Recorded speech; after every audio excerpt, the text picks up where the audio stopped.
एक नंबर सवाल है आपका, भारत में प्रथम नगर पालिका की स्थापना कहाँ हुई थी?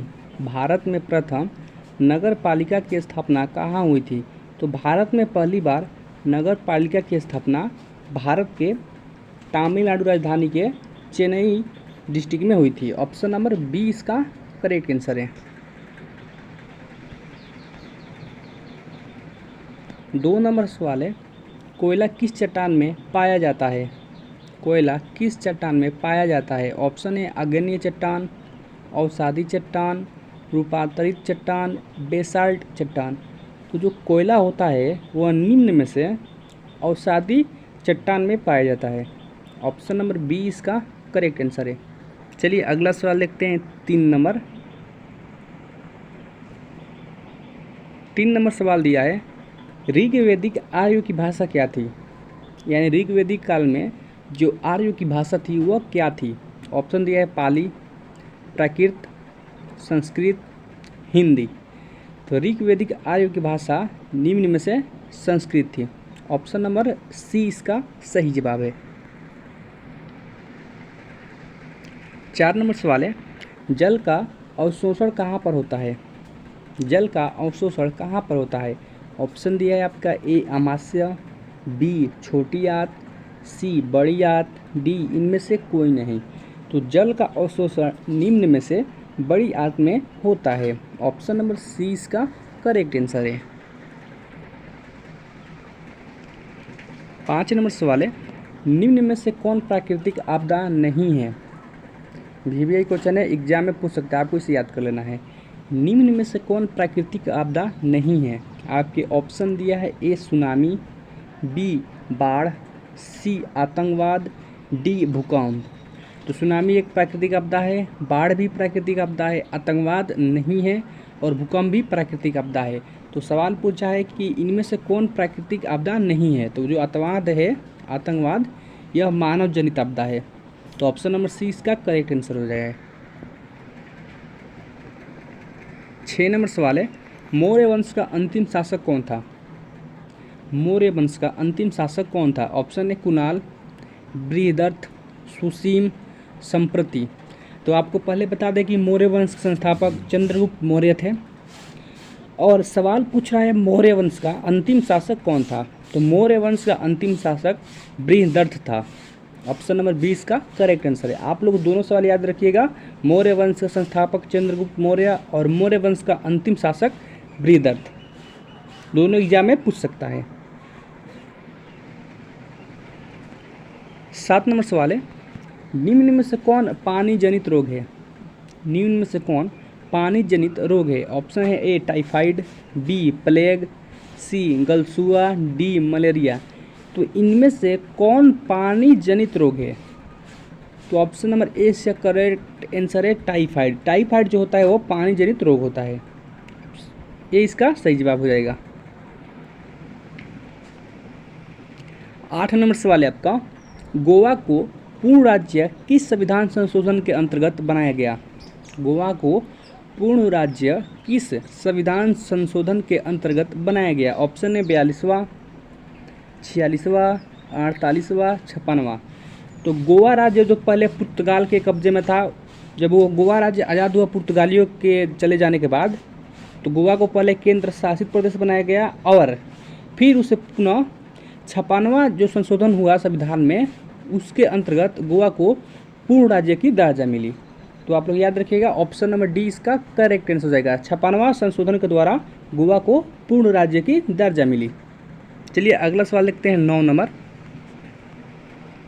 9 नंबर सवाल है, निम्न में से कौन सा भारत आने वाला पहला अंग्रेजी जहाज है? निम्न में से कौन सा भारत आने वाला पहला अंग्रेजी जहाज है? ऑप्शन दिया है Elizabeth, Bengal, Red Dragon, Mayflower. तो इनमें से जो रेड ड्रैगन है यह अंग्रेजी जहाज है जो भारत में पहला बार आया था। ऑप्शन नंबर सी इसका करेक्ट आंसर हो जाएगा। 10 नंबर सवाल है, शिवाजी के गुरु कौन थे? इंपॉर्टेंट सवाल है, एग्जाम में पूछ सकता है, आपको इसे याद कर लेना है। शिवाजी के गुरु कौन थे? Option A Namdev, Ramdas, Eknath, Tukaram. तो शिवाजी के गुरु रामदास थे। ऑप्शन नंबर 20 का सही जवाब है। 11 नंबर सवाल है, बुध किस वंश से संबंधित है? बुध किस वंश से संबंधित है? ऑप्शन दिया है गायत्रिक, मौर्य, शाक्य, कौरव। तो जो गौतम बुद्ध थे वह शाक्य वंश से संबंधित है। ऑप्शन नंबर सी इसका करेक्ट आंसर हो जाएगा। 12 नंबर सवाल है, भारत में जैन धर्म के वास्तविक संस्थापक किसे माना जाता है? भारत में जैन धर्म के वास्तविक संस्थापक किसे माना जाता है? Option A Rishabhdev, Parshvanath, Mahavir, Adinath. तो भारत में जैन धर्म के वास्तविक संस्थापक महावीर जी को माना जाता है। ऑप्शन नंबर सी इसका करेक्ट आंसर हो जाएगा। 13 नंबर सवाल है, लाल कुर्ती नामक सेना का गठन किसने किया था? लाल कुर्ती नामक सेना का गठन किसने किया था? ऑप्शन है A Mazzini, B Garibaldi, C Count Cavour, D टॉर्सकी ने। तो लाल कुर्ती नामक सेना का गठन गेरिबाल्डी ने किया था। ऑप्शन नंबर 20 का करेक्ट आंसर है। चलिए अगला सवाल देखते हैं। अगला सवाल है, कनिष्क ने किसको प्रोत्साहन दिया था? कनिष्क ने किसको प्रोत्साहन दिया था? ऑप्शन है महायान बौद्ध धर्म, हीनयान बौद्ध धर्म, भागवतवाद। तो कनिष्क ने इनमें से महायान जो बौद्ध धर्म था, बौद्ध धर्म को विघटन के बाद दो थी में पक्ष में बट गया था, एक महायान बौद्ध धर्म और एक हीनयान बौद्ध धर्म।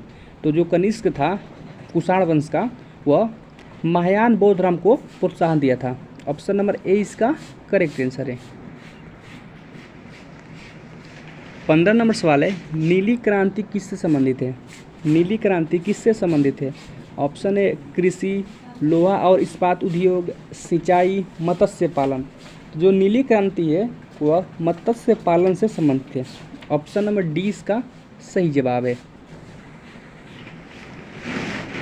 16 नंबर सवाल है, भारत में किस किस्म की कॉफ़ी का उत्पादन किया जाता है? भारत में किस किस्म की कॉफ़ी का उत्पादन किया जाता है? ऑप्शन है काओ, अरेबिका, केगा, कौनसो।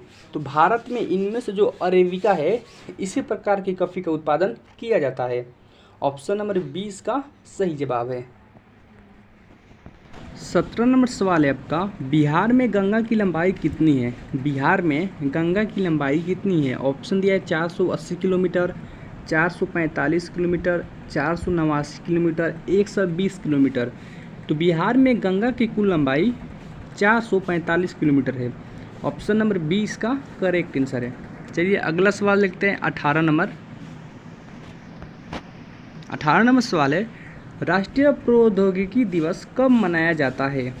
राष्ट्रीय प्रौद्योगिकी दिवस कब मनाया जाता है? ऑप्शन दिया है 22 जून, 11 मई, 12 जुलाई, 29 मई। तो राष्ट्रीय प्रौद्योगिकी दिवस 11 मई को मनाया जाता है। ऑप्शन नंबर 20 का करेक्ट आंसर है। 19 नंबर सवाल है, बिहार में प्रथम रेडियो स्टेशन का उद्घाटन किसके द्वारा किया गया था?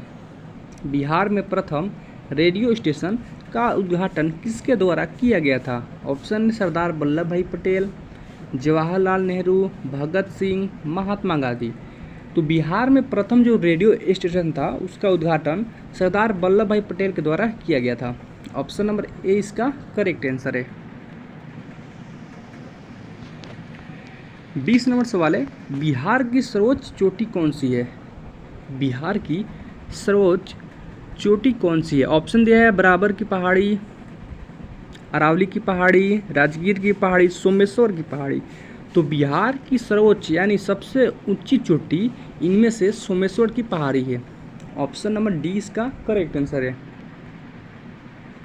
आप लोग कमेंट बॉक्स में बताएं कि 20 क्वेश्चन में से आप लोग कितने क्वेश्चन का जवाब सही दे पाए। सारे क्वेश्चन कॉम्पिटेटिव एग्जाम के लिए महत्वपूर्ण है। अगर आप चैनल पे पहली बार आए, चैनल को सब्सक्राइब कर लें, वीडियो को लाइक करें और शेयर करें ताकि दूसरे विद्यार्थियों को भी हेल्प हो सके। मिलते हैं एक और नए वीडियो के साथ और एक अच्छे टॉपिक के साथ। तब तक के लिए जय हिंद, वंदे मातरम।